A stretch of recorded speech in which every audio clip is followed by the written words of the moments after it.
ሚያዝያ 14 1912 ዓ.ም ምሽት ላይ አርኤምኤስ ታይታኒክ በቀዝቃዛው የአትላንቲክ ውቅያኖስ ስትዋጥ ተስፋ ሙሉ በሙሉ አልጠፋም ነበር።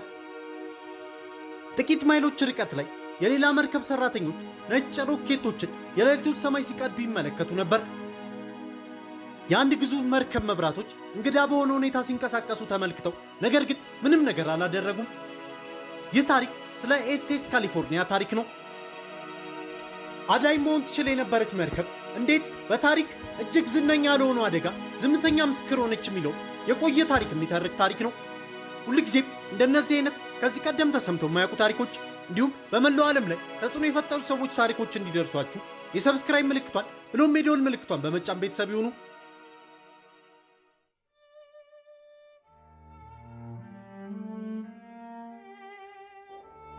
ታሪኩን ለመረዳት በመጀመሪያ የቦታውን ሁኔታ መገመት አለቦት። በሰሜን አትላንቲክ ውቅያኖስ ላይ መራራ ውርጫማና ቀዝቃዛ ሌሊት ሲሆን ውቅያኖሱ በሚያስገርም ሁኔታ ጸጥ ብሏል። ባህሩ ጨረቃ በሌለበት በከዋክብት በተሞላው ሰማይ ስር እንደ ጠፍጣፋ ጥቁር መስታወት ሆኖ ይታያል። በዚህ መስታወት ላይ ሁለት መርከቦች በተቃራኒ አቅጣጫዎች እየተጓዙ ነገር ግን በዕጣ ፈንታ የተሳሰሩ ነበሩ። የመጀመሪያዋ እርግጥ ነው አርኤምኤስ ታይታኒክ ነበረች። በሰው ልጅ ከተገነቡት ተንቀሳቃሽ ነገሮች ሁሉ ትልቋ ነገር ስትሆን በታዋቂው የመጀመሪያዋ ጉዞ ላይ ነበረች። ከ2000 በላይ ሰዎችን አሳፍራ በሰዓት 22 ኖት በልበ ሙሉነት ውሃውን እየቀዘፈች የምትንቀሳቀስ ተንሳፋፊ ቤተ መንግስት ነበረች።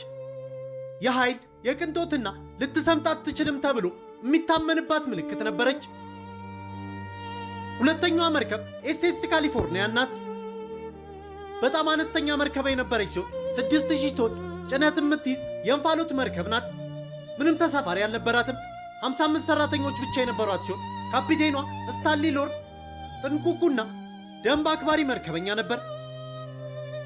ከታይታኒክ በተቃራኒ ካሊፎርኒያ እየተንቀሳቀሰች አልነበረም። በዚያ ምሽት ቀደም ብሎ ከቀኑ 10 ሰዓት ከ20 ገደማ ካፒቴን ሎርድ የባህር በረዶ አይቶ አስተዋይ ውሳኔ ያደረገ።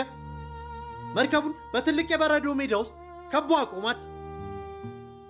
ከዛም መርከቡ አሁን ታይታኒክ እየተጓዘችበት በነበረው አደገኛ የበረዶ ሜዳ ውስጥ አርፋፍ ላይ ሆኖ ቆመ።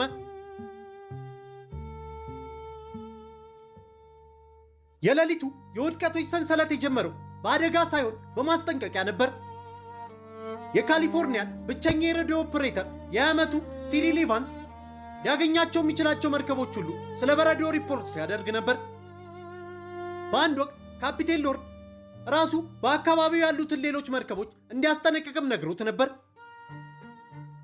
ከምሽት 11 ሰዓት ገደማ ኢቫንስ ከታይታኒክ ምልክት ተቀበለ። መርከቦቹ በጣም የተቀራረቡ ስለነበሩ መልእክቱ በታይታኒክ ኦፕሬተር ጃክ ፊሊፐር ጆሮዎች ውስጥ በሚያደነቁር ድምፅ ገባ። ፊሊፕስ በኒውፋውንላንድ ከሚገኘው ኃይለኛ ጣቢያ ከኬፕሬስ ጋር የግል ተሳፋሪዎችን መልእክቶች ለማስተላለፍ ቢሞክርም በጣም ደክሞት ነበር። በታላቁ ድምፅ የተበሳጨው ፊሊፕስ ዝም በል ስራ ላይ ነኝ፣ ኬፕሬስን እያናገርኩኝ ነው የሚለውን ታዋቂ መልስ ሰጠው። ይህ ቀጥተኛ ግን ያልተለመደ ያልሆነ ምላሽ ነበር። ሲሪል ኢቫንስ አልተቀየመም። ታይታኒክ የበረዶ ግግሩን ከመምታቷ ደቂቃዎች በፊት ኢቫንስ መሳሪያዎቹን አጥፍቶ ወደ መኝታ ቤት ሄደ። በዚህ ቀላል ተግባር ካሊፎርኒያ መስማት አቆመች። ከሰመጠችው መርከብ የሚመጡት የመጨረሻ ተስፋ አስቆራጭ የድረሱልን ጥሪዎች በዝምታ ውስጥ አስተጋቡ። በመቶዎች የሚቆጠሩ ሰዎችን ሊያድል ይችል የነበረው ብቸኛው የግንኙነት መስመር ዝም በል በተባለ የደከመ ሰው ቃል ተቋረጠ።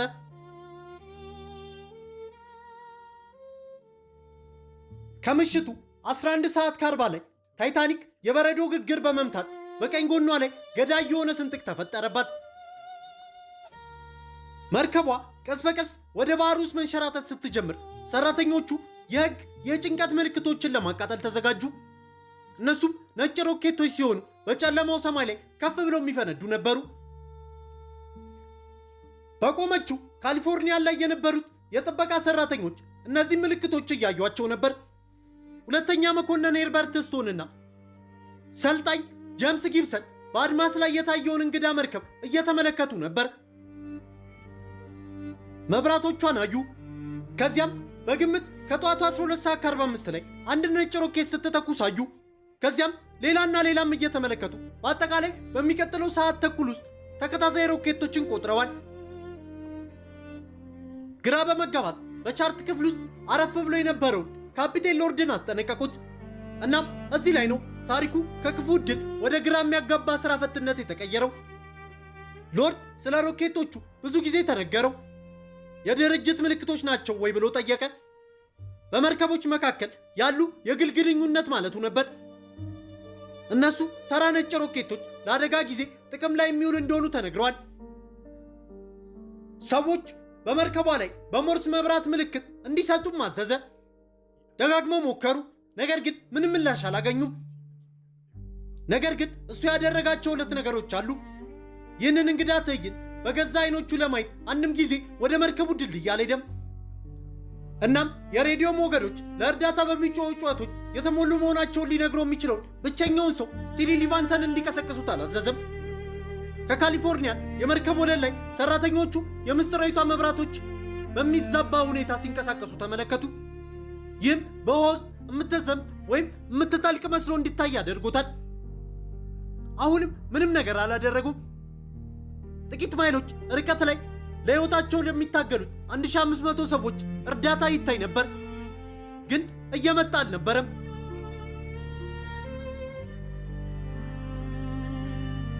የሚያዝያ 15 ንጋት አስፈሪውን እውነት አመጣ።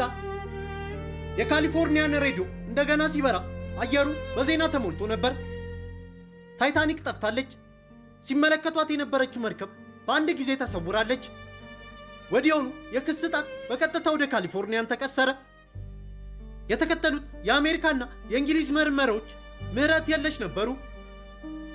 ከታይታኒክ የተረፉ ሰዎች የሌላ መርከብ መብራቶችን እንዳዩ መስክረዋል። ከካሊፎርኒያን የመጡ ሰራተኞች አንድ ትልቅ መርከብ ሮኬቶችን ስትተኩስ እንዳዩና ችግር ውስጥ እንደሆነች እንዳመኑ መስክረዋል። ምርመራዎቹ አስከፊ ድምዳሜ ላይ ደረሱ። ካሊፎርኒያን ያየችው መርከብ ታይታኒክ ነበረች። ካሊፎርኒያን ካፒቴን ሎርድ ከሚለው 19 ማይል ርቀት በጣም የቀረበች እንደነበረችና ምናልባትም ከ8 እስከ 10 ማይል ያልበለጠ ርቀት ላይ እንደነበረች ወስነዋል። ሁለቱም ምርመሮች የሎርድ ስራ ፈትነትን አወገዙ። የአሜሪካ ሴኔት ምርመራ አስነዋሪነት ብሎታል። የእንግሊዝ ሪፖርት ካሊፎርኒያን እርዳታ ብታደርግ ይኖሩ የጥፋትን ሕይወቶች በሙሉ ባይሆንም እንኳን ብዙዎችን ልታድን ትችል እንደነበር ሲልም ገልጿል። የስታንሊ ሎርድ ስራ ወድሞ ለድርጊቱ ባለመፈጸሙ ለዘላለም የተወገዘ ሰው ሆኗል።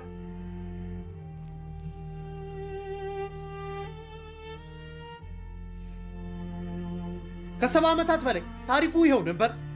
ካፒቴን ሎርድ ሮኬቶችን አይቶ ምንም ላለማድረጉ የመረጠው ክፉ ሰው ነበር። ነገር ግን ታሪክ ብዙ ጊዜ እንደዚህ ቀላል አይደለም። ሎርድ የቀረውን ሕይወቱ ስሙን ለማጽዳት ሲታገልም አላለፈም። ይህም እስከ ዛሬ ድረስ የሚነድ ክርክርም አስነስቷል። በ1985 ዓ.ም የታይታኒክ ፍርስራሽ ሲገኝ ውዝግቡ እንደገና ተቀጣጠለ። የፍርስራሹ ቦታ የታይታኒክ የራሱ የአደጋ ጊዜ መጋጠሚያዎች እስከ 13 ማይል ድረስ ስህተት እንደነበሩ አረጋግጧል። ይህ ለካፒቴን ሎርድ የክስተቶቹ ስሪት አዲስ ክብደትም ሰጠው። በ1992 ዓ.ም የእንግሊዝ መንግስት የባህር አደጋ ምርመራ ቅርንጫፍ ጉዳዩን እንደገናም ገምግሞታል። የአዲስ ምርመራ ካሊፎርኒያን ከታይታኒክ ከ17 እስከ 20 ማይል ርቀት ላይ እንደነበረችም ደምድሟል። ይህም ከመጀመሪያዎቹ ምርመሮች ከተነገረው በጣም የራቀ ነገር ነው። በዚያ ርቀት በዚያች ልዩ ሌሊት በነበሩት እንግዳ የከባቢ አየር ሁኔታዎች ውስጥ አንድ ሰራተኛ በእርግጥ የዓለም ትልቁ መርከብ በችግር ላይ መሆኗን ማወቅ ይችል ነበር እና በጊዜው ሊደርሱላትም ይችሉ ነበር። የ1992 ሪፖርት እንደሚያመለክተው ሎርድ ወዲያውኑ ምላሽ ቢሰጥም እንኳን መርከቡ አዳኙን ስራ ከሰራችው ከካርፓቲያ ጋር በተመሳሳይ ጊዜ ተደርስ ነበር። በሕይወት ማዳኛ ጀልባዎች ውስጥ የነበሩትን ሊያድኑም ይችሉ ነበር። ነገር ግን በበረዶ ውሃ ውስጥ ቀድሞውኑ የሞቱትን በመቶዎች የሚቆጠሩ ሰዎችን አያድኑም ነበር። ይህ እርምጃን አለመውሰድን አያጸድቅም። የ1992 ምርመራ አሁንም የሎርድ ድርጊቶች ከአንድ ካፒቴን ከሚጠበቀው በታች እንደነበሩ አረጋግጧል። ጥፋቱ ከአንድ ሰው ጭካኔ የተሞላበት ቸልተኝነት ወደ ተከታታይ የሥርዓቱ ውድቀቶች ይሸጋገራል። የኤስኤስ ካሊፎርኒያ ታሪክ የታይታኒክን አደጋ ለዘላለም የሚያሳድድ መንፈስ ነው። ቀላል መልሶች የሌሉት በተጋጩ መረጃዎችና በጨለማ በበረዷማና ሌሊት ጭጋግ ላይ የተገነባ ታሪክ ነው። ታላላቅ አደጋዎች የአንድ ሰው ጥፋት ብቻ እንዳልሆኑ የሚያስታውስ ቀዝቃዛ ማሳሰቢያ ነው። እነሱ ብዙውን ጊዜ የትናንሽ ስህተቶች፣ የመጥፎ ዕድልና የተሳሳቱ የሰው ውሳኔዎችን ሰንሰለታዊ ውጤቶች ናቸው። ሰዎች ለመርዳት በሚችሉበት ቦታ ላይ ሆነው ሲመለከቱና ምንም ሳያደርጉ ሲቀሩ ምን እንደሚከሰት የሚያስተምር ትምህርት ነው። በመጨረሻም ጥያቄው በጨለማ ውስጥ ምን እንዳዩ ብቻ ሳይሆን ምን ማድረግ ነበረባቸው የሚለውም ይሆናል። ውድ የፈንሽ ኢንተርቴይንመንት ዩቲዩብ ቻናል ቤተሰቦች በዛሬው ፕሮግራማችን የኤስኤስ ካሊፎርኒያን ቸልተኝነትን አስቃኘናችሁ። ሁልጊዜም እንደነዚህ አይነት ከዚህ ቀደም ተሰምተው የማያውቁ ታሪኮች እንዲሁም በመላው ዓለም ላይ ተጽዕኖ የፈጠሩ ሰዎች ታሪኮች እንዲደርሷችሁ የሰብስክራይብ ምልክቷን ብሎም የደወል ምልክቷን በመጫን ቤተሰብ ይሁኑ። በቀጣይ ቪዲዮ እስክንገናኝ ሰላም ለሁላችን ይሁን።